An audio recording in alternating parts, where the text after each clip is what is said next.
They thought they had the universe figured out. And they're like, well, fuck, if I invented it, I'd probably feel that way too. We better not go too crazy building these trains because then there might end up being too many people. It's a ghost. The too many people claim is a permanent ghost in the closet of these operators. India doesn't feel that way. I mean, what's their population at now? I'm going to check right now. I know they're the highest. Yeah, well, yeah, they are. They have the largest population in the world. They passed China. It's probably in the several tens of millions difference. No, I think they're in the billions, actually. Difference. Okay. Difference is in the tens of millions, probably. But China's population will probably never increase again. Almost 1.5 billion in India. Yeah. 1,441,719,852,000. Yeah. And now almost at 1.5 billion.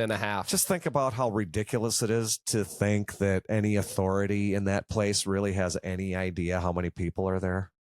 Yeah, probably even more. I mean, we live in the United States. Our leadership doesn't have any idea how many people live here. Yeah. No, they have no idea. Isn't that a good thing? Well, because that means they're not fucking keeping tabs on everyone. The shortcoming of it is that but now you got the real ID coming out. You know, they dictate the balance of legislative support by the number of people in each state. So it has an effect. And now this is what's so crazy. So the seats are supposed to be apportioned based on the number of people who are actually on the census. And I don't know if you can actually include, maybe they do. Maybe I just completely misunderstand that. But there are so many people avoiding actually being in the system, but now they're trying to get all of them to vote. So they're issuing them documentation they shouldn't even be able to get because they're not actually citizens of California's been doing this for decades now. You get a driver's license and you get a driver's license. I mean, you could. Well, you got the real ID coming out soon, which everyone has to get. Yeah, are you going to get your? What's what you have to? You don't have a choice, really, especially if you want to travel. I just heard about that when I went to go visit my parents down in Texas. Actually, yeah. They're like, everyone's gotta get your real ID by this plane. You won't be able to board a plane. Maybe that'll be the first time that I actually seek out legal counsel to become a plaintiff in one of these cases that has an impact, because there is no legitimate way to take what's on the books to generate an authority in the federal government is to force people to get these federal IDs. It's not a thing. Everything relating between the individuals and the federal government is supposed to be mediated by the leadership of the states. And if they just issue that as a requirement that states have to somehow, that's not a thing.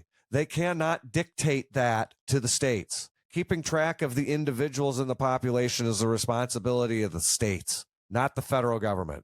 At least my last reading, they didn't have any.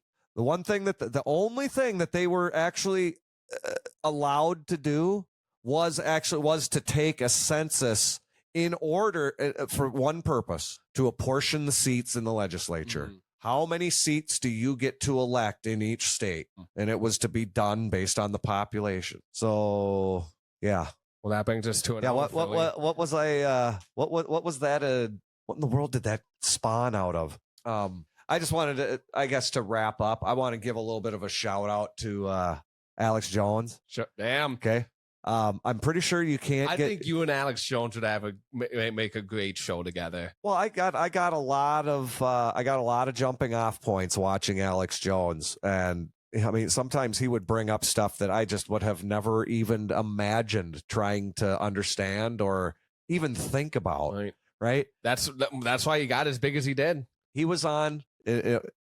For anybody who's actually seeing this, it's the Tim Dillon Show, episode 400. He either did it yesterday or earlier today, and I don't understand how people can't get a sense of how genuine he is about trying to get people to understand how this stuff operates and what's coming. He's been right so many times, and I just watch him, and but the problem is he's been demonized. The things he's been wrong about were things that he didn't actually the say. Ones that he he had some. It was the Sandy Hook thing. That was the one that really fucked him over. And I know that we've actually talked about this one before. The instances in which he should get. Okay, sorry, go ahead. The instances for which he was actually prosecuted and actually won these awards in these civil courts were from him referencing the reporting of other people. So if you are relaying the reporting of someone else on your show and then commenting on it, how do you get accused of being the one who came up with some conspiracy about the children having not been acted on? Yeah, like the event didn't happen. What he was commenting on was how it's not impossible to believe some of the people who are reporting that was the case, that it was a production, because they've been caught so many times doing that very thing. So you extrapolate it to a particular event, and then all the claws and the razors come out from these screeching, hysterical idiots on the left who think that,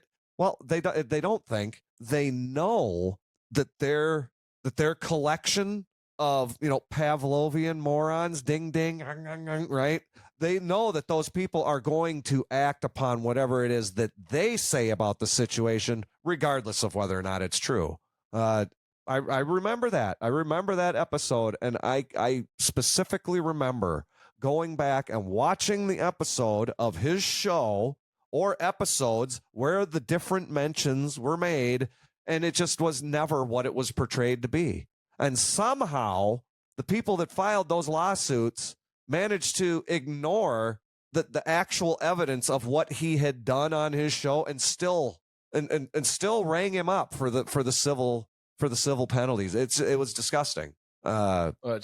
He should have been allowed to say it, even though if he was wrong. Absolutely. And he should have been allowed to keep his show. I mean, emotional pain and suffering is not a quantifiable thing. It's completely subjective. I don't think that there should ever be a monetary award for any such thing in any courtroom ever, anywhere.